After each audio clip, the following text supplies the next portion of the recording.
Welcome back to Daytona International Speedway. We're getting ready for Heat 3 of the Podium 500. I'm Joe Peak here with DJ Clark. And we had two very different heats for the first two. The first one wasn't too bad. Saw two cautions, even though it did end under yellow. It had some very good racing. The second one absolutely plagued with yellows, DJ. And in fact, we didn't really go racing for a full green flag lap except for the first 6 or 7.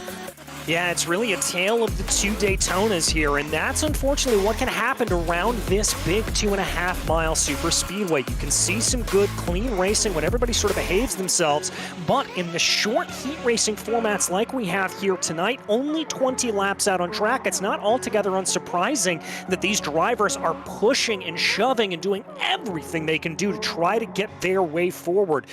It's going to be a flip of the coin, frankly, Joe, going forward in these final 3 heat races, which kind of race we're going to see. Yeah, I'd love to see how this is going to wind up, but they actually just finished the qualifying, so why don't we head down to the grid for our third heat of the evening. Just 2 more after this one, with Cody Niegels taking the pole position, and Zach Lima is going to be starting from second. Ray Rittenauer is going to be in P3. Then it's Justin Knobloch in the 4th position, followed by Josh Ball in 5th. David Robertson, P6 for him, has Kyle Trudell. Then next, DJ Stagner will be in the 8th position, and Ray Rogers starts on the inside of row 5 with Derek Edgerton rounding out your top 10. In 11th place, it's going to be Dylan Jones, followed by Adam Martin. Then in row 7 behind them, it's Brett Baldick and Maximilian Heilig. Row 8 is going to feature Ford Martin and Tanner Sims, with 17th place being Denver Turgeson and Brandon Wynn in 18th. Rounding out your top 20, though, it'll be Christopher Blanchard and Ron Morris. Danny Eschleman in 21st, then sees Lane Holzler in 22nd. Jordy Lopez Jr. will be P23. There's another one of our black stripes here, as Jason Dinsmore starts 24th, and Bobby Blazer, the last one to set a time, in 25th. The remaining drivers that you see are not going to be taking part in this heat. They, again, signed up erroneously, so you will see them later on this evening. But we get ready for the pace lap, and already the pace car is taking off. So, which type are we going to see out there? Not much of a change in the temperatures. It's still 80 Fahrenheit on the track, and still 20 miles per hour wind blowing around, kind of buffeting these cars. But it's been sunny for much of it, just a little bit of cloud cover throughout. And right now, at least in this heat, it's going to be very bright out. Yeah, going to be very bright indeed, with it being just about after noon virtual standard time. Looks about like 12:07 here at this point. But the track temperature, Joe, has continued to fall over the course of these heat races. So I think that's something that we're going to have to keep an eye on. If it starts to get down into the 70s, that may be something to worry about for these drivers. They're going to have to be able to get a little bit more heat into the tires to make sure they're ready to go by the time they dive into turn 1. They'll come down the backstretch, what will hopefully be the last time under pace speed until we get to the end of this race. And hopefully we will stay more green than what we witnessed before. But 25 drivers competing once again, not quite as big as what we saw in the very first one, but about the same as the last one, which means the chances are more in your favor, frankly, but I wouldn't count on this just being by chance. You're going to have to put yourself in a good position by the time we get to the final laps of this race, and hope that we don't finish under yellow again if you are outside of those advancing positions. Pace car is in. Eagles has control, and the green flag is out. Through the tri-oval, we start heat number 3 for tonight.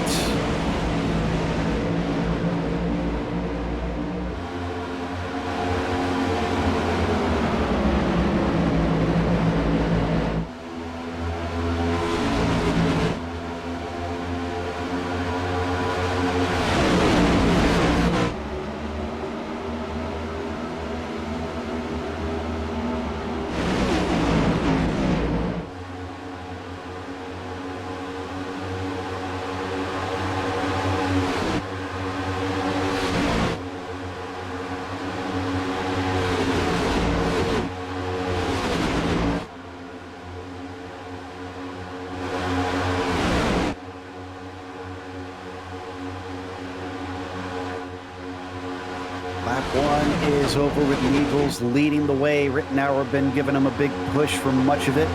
And we see the return of the High Line showing its dominance out here, at least in the early stages of Heat 3 at the bottom. It is Josh Ball in the 22 taking Kyle Trudell with him. And now we start to get a fight of dominance for the front two rows.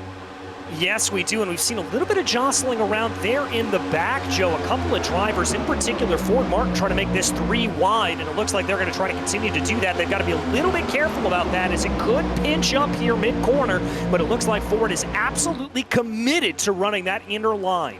Halleck in the 12, unfortunately, in the wall, just brushing all along the safety barrier, and unfortunately that's going to put him out of touch of everybody else. We also have Jason Dinsmore at the back. I'm not sure how he lost the main group here, but this is very, very early. He did not start from pit lanes. We'll have to investigate that. A few cars have been trying to split the middle there, including the number 24. We get a car off, and this is causing another chain reaction. There's the yellow. Looks like a bunch are going to be able to squeak by, but 2 are not so lucky. Ford Martin and Bobby Blazer wind up at the side of the circuit. Yeah, and that's that middle lane that I was talking about, Joe. I really think the way to go here in these races is run 2 wide for as long as possible. There we saw a little bit of contact there with the outside wall. We're going to focus here. That's the 07. That's Ford Martin that you kind of keep your eye on. Just tries to move down, makes contact there with another car that's going to spin him down to the inside, and Ford just pipped around there going down the back straightaway. I don't know if we have an onboard view that sees the wheel of these drivers, but the 25 of Tergesen had a very wild ride. Not only saved it, but had a scary escape. Here we go with the helmet cam. Watch the hands, because things are about to get crazy. Yeah, things are going to get very, very crazy here. Let's watch it. Watch those hands. You see him just counter steer in it, able to get it around. Little bit of brake, little bit of throttle, and a car spinning on by him. That man's going to need a change of pants. Who needs coffee when you got that? I mean, my goodness. He escaped it all. That was a lot less busy inside the cockpit than I thought it was going to be. I figured he would be just seesawing that thing around, but a cool head inside that 25 car, and he's still in this race. If he didn't get touched too hard in that initial contact, then I think he probably got away without any damage at all, and he can hopefully take part in the rest of this without having to use up that free repair. So other cars not so lucky, unfortunately, and we'll re-rack once again, and unfortunately only got just a little bit of green flag racing before we slow down once again. Yeah, and we saw a lot of that aggression out of these drivers. We saw a lot of jockeying for position, trying to make that third lane work in the middle, and that's going to be a little bit scary for me, Joe. I think drivers are going to have to watch out for that, make sure they don't get too aggressive. I think the strategy here is just stick in those 2 wide formations, let it run, and then the last 5 laps of the race, that's when it's time to get your elbows out. Sims, Martin, and Blazer have all come in and are taking repairs, but only Sims took his fast repairs, so the others are going to try and bang away at the car and hold on to those until late in the day. Probably not a bad idea based on what we've been witnessing so far. If they get involved in multiple ones, then could be very wise to try and cling to the back of it. But while we've got a chance to slow down, we do want to give you a quick reminder that this year's Podium 500 is brought to you by Eric Messer Photography, the official photographer of the Madhouse Bowman Gray Stadium. Eric is open for freelance hires for any racing organization in the Carolinas and Virginia. For more information, visit his website at e-m-photo.com. Create memories, not just photos. All right, so we'll give it a second because we got to get cars back out with the pits closed and get them side by side before we start again. I believe this is the earliest yellow that we've seen so far yet, but it was still a lap or 2 into the race at least, and drivers were starting to get underway.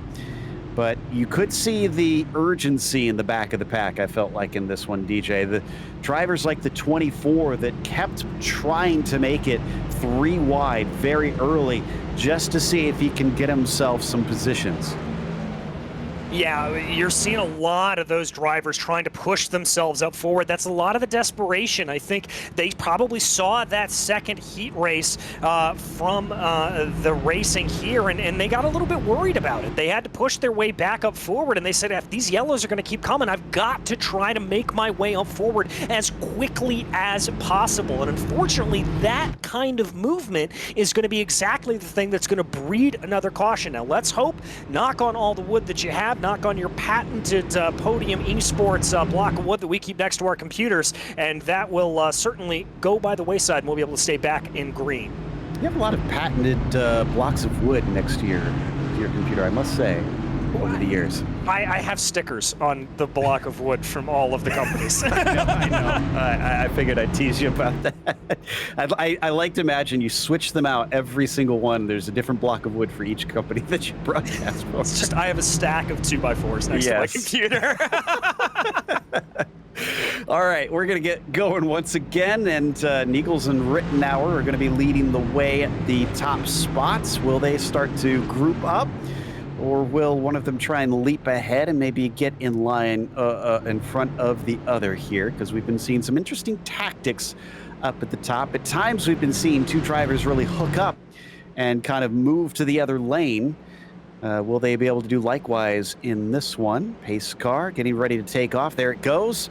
Niegels has control of the field once again. He's in the start zone. And he waits a little bit on this one, but the green flag is out, and he is off. Bit of a jump, actually, over both of them. He stays low. Now he ducks up high, and he throws his hand in with the number 4 machine. And let's see how that's going to play itself out here. We got about 4 cars in a good line right now. Little bit of movement down on that low side. I see the 44 there. That's Brett Baldick, because we've got another yellow. Not sure. Is it? Oh, it's Jason Dinsmore there. And the green and white comes to a halt. Oh, he was blinking a lot. I don't even know if we'll be able to get much of a replay of this. He disappeared for a long time, and unfortunately, I think it may have been Bobby Blazer again. It was either that or Martin that got a piece of him. They both got away from it, though. I saw Martin spinning a little bit, so I think that that number 07 may have had a little bit to do with it there. There you can see Ford down to the inside.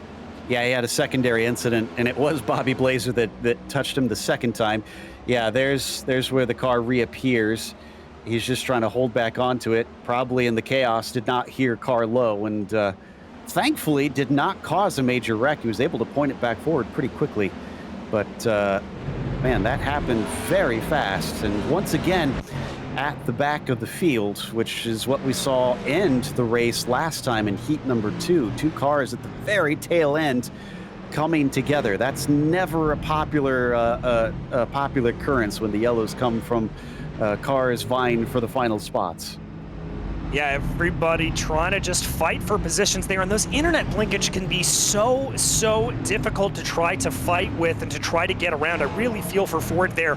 Almost nothing he could have done. Yeah, so I wonder if, well, did Dinsmore hit much of anything, actually? Because I wondered if he even needs to come into pit lane from that. Let me go back and check that replay on my own real quick to see if he needs to come in for repairs. Might not even get to see his car hit the wall. Yeah, I think he managed to avoid everything from what I can tell, just spun to the bottom of the track. But he is going to come into pit lane anyway, as you can see him there in the background, taking the 62 to his pit stall. And hopefully while he's there, he can maybe try and bang on the router a little bit and get it to behave for the time being so that we don't have more issues like that. Otherwise, it's going to be a long race of trying to deal with cautions caused by a heavily blinking car. So Lima is now your leader in the number 13. Niegels actually is slotted down into second, and Josh Ball up into the 3rd position. But there hasn't been too much movement throughout the field. Most everybody's close to where they began, except for Jordi Lopez. No surprise that the black stripe driver has managed to make up 11 spots in what scant running we have had. Yeah, not a lot of drivers moving, but as you said, Jordi Lopez doing a good job as they continue to go. It's going to be a good run here for him, I think. Jordi, the one that I'm going to keep my eyes on, up into 12th, as you said, but that certainly is a good run, and being up into 12th, that means he's going to move on into the LCQs if he stays there. I always find it interesting that in these super speedway races, because we often talk about it's a bit of a crapshoot. It can be a little random, especially when it's a fixed setup like this, and everybody has to be on equal footing. And yet, these pro licensed drivers somehow manage to find their way forward. So for everybody that thinks this is a roll of the dice, there's definitely some skill to it, and we're seeing that really play itself out. Yeah, it is. I mean, it's not just flooring the car and turning left, Joe. There is so much that you have got to be able to do as you run. You really and truly have to be feathering the throttle, knowing when to give that bump draft to the car in front of you, knowing when to respond to a car that checks up, knowing how to not check up the field behind you, keep the gaps nice and easy together. There is just so much that comes into play.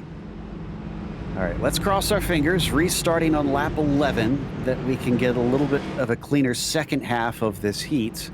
It's halfway through this evening with this one, and looking for a little bit of racing, as this one has also been plagued by it, much like Heat 2, but we're still early on, so it could turn around, and let's hope that the racing gods are smiling on these drivers to give us some entertainment this evening as we come down the super stretch here at Daytona. A couple years ago, of course, the stands were taken down, which still feels strange to me. I don't know, it just feels empty compared to so many years used to seeing those massive grandstands all along the backstretch. I don't know, felt like it took some of the presence away from it. Yeah, it gives it a little bit more of a wide open feel to it, and it doesn't feel, frankly, nearly as confining as it used to be. It used to feel like you were absolutely racing in a massive coliseum, and just a little bit of a different run here for it. But it hasn't diminished anyway from the racing out on track, as it still continues to be nothing short of electric. Indeed. It carries on that history that it's built up from pretty much day one. Very first Daytona 500 saw it come down to a photo finish, we have to remember, and there's been plenty since then. Here we go. Pace car is in, and the green flag is out. Lima has control of the fields, and they start to accelerate away, but that bottom line has a bit of a checkup. Thankfully, everybody is very heads up, and then look at Zach jump up to the top side. I'm starting to notice a trend there. Yeah, I am as well. Looks like the number 11 there. That's Dylan Jones caught in the middle. We've got a car spinning around. That's the number 2. Let's hope he can keep it and get it pointed back the right way. No cars coming up on him. It stays green. That's bad news if you're Tanner Sims. Good news for everybody else that wants to get this show on the road. Lima still up at the point down on the bottom. It looks like the 22 of Josh Ball leading the low line. He's going to get a little bit of a nose ahead of Niegels as he more gets contact. Push, and yep, the 11's into the wall. Oh, but they're going to keep pointed the right way, and somehow with all of that damage, we stay green, Joe. He just got hit by a second car, and then a third hit happened as Denver Lee Turgeson got hit by Dinsmore. Still no yellow, though, and all of that. The chaos has taken a bite out of the field, but we stay green. We do indeed stay green here at this point, as right now looks like up on the high side. That line continues to run well. Lima leading Niegels right now as they go, but a little bit of a hookup there from behind. That's the 22 and the 20. That's Josh Ball and David Robertson starting to get a little momentum down on the low line. So the drivers now find themselves coming around to complete lap 12. We're finally looking like we're getting up to speed. 8 left as the 3 tries to take it 3 wide and has to brush the wall a little bit there to try and survive. Jordi Lopez Jr. continuing to take some risks, but he's got to if he wants to automatically advance into the duels. He's still only at 10th. Yeah, he's got to try to move forward, and now Jordi's going to be doing exactly that. Looking to the high side there on the 23, trying to make a little bit of a run here. He's going to be able to tuck in behind right now, and it looks like that move actually worked out pretty perfectly. Ray Rogers is the one that goes to the back, and actually this front group is 13 people large, so if they stay green, they're all good. And I doubt they're going to be caught up by the group behind, because it's all of 3 cars in Stagner, Adam Martin, and Christopher Blanchard. So this is sort of ideal. It all depends on if you don't want to risk yourself having to go through the LCQ, I suppose. Yeah, it's as they go right now, and here we ride on board with Brett Baldick, trying to see what he has got as he works his way up on the high line, currently running in 10th place right now. You can see those couple of cars starting to stretch out in the front. That's the number 3 in front of him there of Jordy Lopez. Jordy looking very, very aggressive, poking his nose this way and that. Big shove on the low side there. Almost a 3-car tandem that they made work there with a 7 pushing the 20, pushing the 22. That's Ball, who takes a big lead. And, he's going to be abandoned immediately. Robertson says, goodbye. I helped you all I wanted to. Now I'm going to get help from that top line. Yeah, there they go. And now as they run, that's going to be Lane Hosler that you see down on the inside. That's a little bit of lap traffic. He does the right thing, gets out of the way, but they try to be able to work their way out right now. Coming down to the low side here at this point, trying to see if anybody can get that good hookup. That's the 7 and the 22 trying to play nice and trying to push their way forward. Absolutely, and still we have those 13 cars together. Nobody else has dropped off of them. They're not being caught for sure by that group behind. The lanes are getting a little bit sketchy there. Big jump up to the top side for the 22. Oh, and he's going to hook someone, and the 3 gets a big piece of it. In fact, nearly everyone in that front group except for 3 cars becomes involved. Oh, and that had disaster written all over it in about 18 different languages, Joe. That was very, very close with everybody swapping lanes back and forward. It was frankly only about a matter of time before you saw that kind of thing start to happen. That was Ball and Rittenauer with the start of it. Ball's going to give a very bad push, frankly. Yeah, very corner of the car, and he goes into him, runs him into the 3 of Lopez Jr., and then, unfortunately, it was just kind of a mess that nobody could avoid behind them. So only the top 3, which is Zach Lima, Cody Niegels, and David Robertson, got away scot-free. Yeah, they're able to get through it. They're going to be happy about it, but I'm going to be interested to see here, Joe, just how many of these drivers have enough damage and have enough that they're going to need to come down into pit lane. We ride on board with Brett Baldick, and you can just see what happens when you're super speedway racing. Sometimes there is absolutely nowhere to go. Oh, did he avoid that last one, or did he get a piece of it? I think he got a piece of it. Oh, he was so close. Yep, there's the damage on it. Man, he was right on the edge of being able to squeak through with just some tiny bumps that wouldn't have done anything, and that last one just really gave him a big crinkle on the front of the car.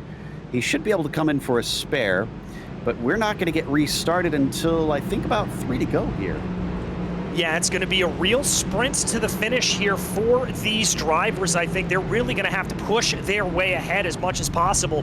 We've now cycled everything around. It looks like Ray Rogers and Brandon Wind are going to be the 2 drivers that really have benefited from this most, including also Ron Morris, who is up 14 on the day, just outside of that automatic dual advancement zone.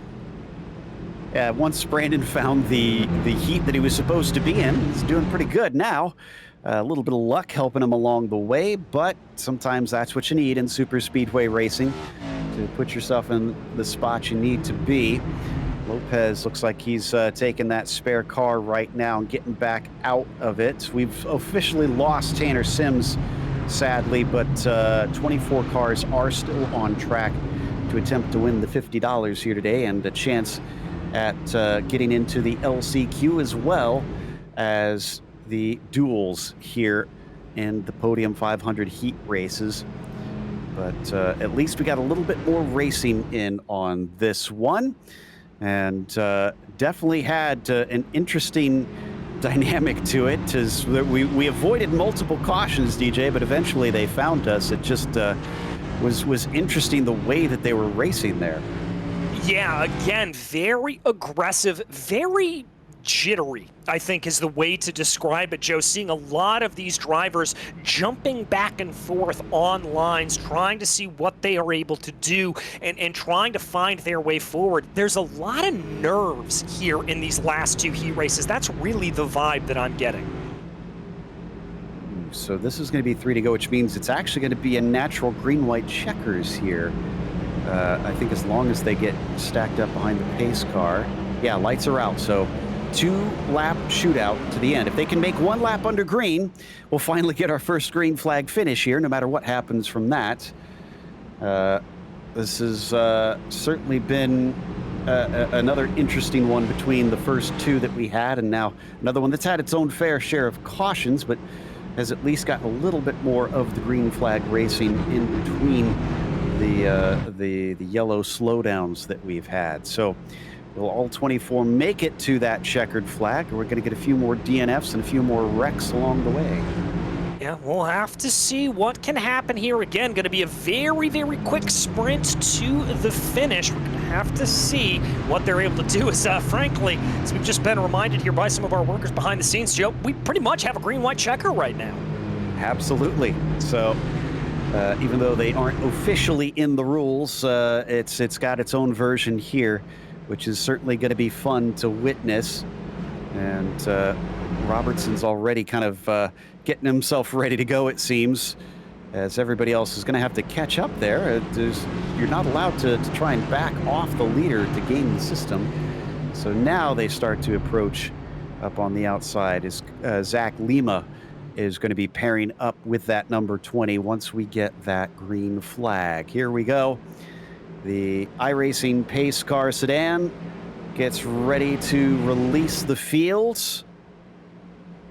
Given a long time. There he goes. Now we're ready to go.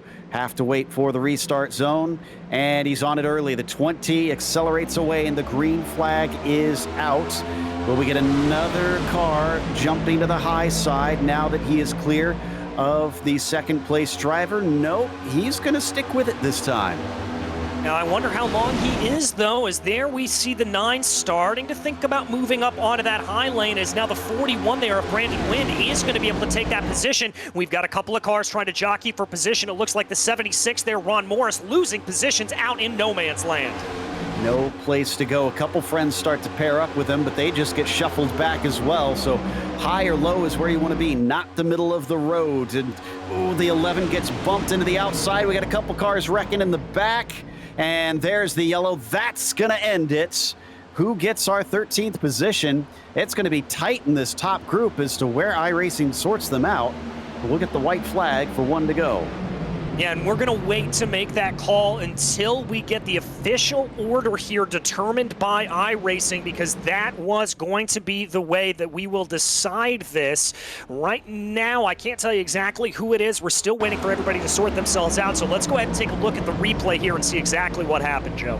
I think the 11 was up in the wall, and then it just kind of unfortunately happened around him. Yeah, somebody got bumped down. And things happened so fast that those that were behind them, whoa, squeaking by. Was that, trying to figure out who that was. And the green and white that's just managed to barely get through. Poor Jordy Lopez, unfortunately, definitely got a big chunk of it. So he is out of this weekend's running with that one. He'll only see the car finish, I think, around 24th place because of that. And as they come back to the line, I think they have now sorted themselves. Derek Edgerton is the last lucky boy of this group. And then Cody Niegels actually got shuffled all the way back to 5th after leading a bunch of this, but somehow did wind up within the top 5, able to advance into the duels. But the man that gets the $50, it took him a while to find where he's supposed to be, but the 41 of Brandyn Wynn is going to take the win here in heat number 3.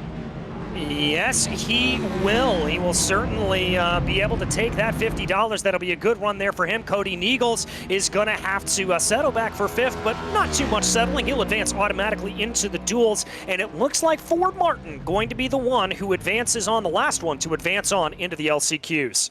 Here's a wild stat for you. 2 of our top 5 that will automatically go to the duels came up 17 positions to finish where they did today. So again, qualifying even in only a 20-lap race here at Daytona isn't always critical if you play your cards right. Exactly. So much of running here at Daytona is really and truly about strategy and where you want to position your car and how you want it to be running. That is what you've got to do, and that is how you see these drivers being able to take their runs to the end. Well, the ESP car driver used his mind powers a little bit to figure it out. Let's see if he can figure out the donuts better than our last winner in the previous heats. There we go. Oh, he's gonna do a burnout instead, and then maybe bring it into some donuts. But some good celebrations that are now going to take us to another quick break after the results here, as Brandyn Wind takes the win with Josh Ball in second and David Robertson in the third position. Danny Eschleman will finish fourth, followed by Cody Nichols, the last to automatically advance to the duel. Zachary Lima, unfortunately, who was in the lead there on that restart, somehow wound up in sixth, but at least will get to try again in the last chance qualifier. Justin Knobloch will be seventh and Ray Rogers eighth, and it's Adam Martin in ninth and Brett Baldeck 10th. Christopher Blanchard, DJ Stagner, and Derek Edgerton, the last ones to have more racing to do. DJ, the rest are done.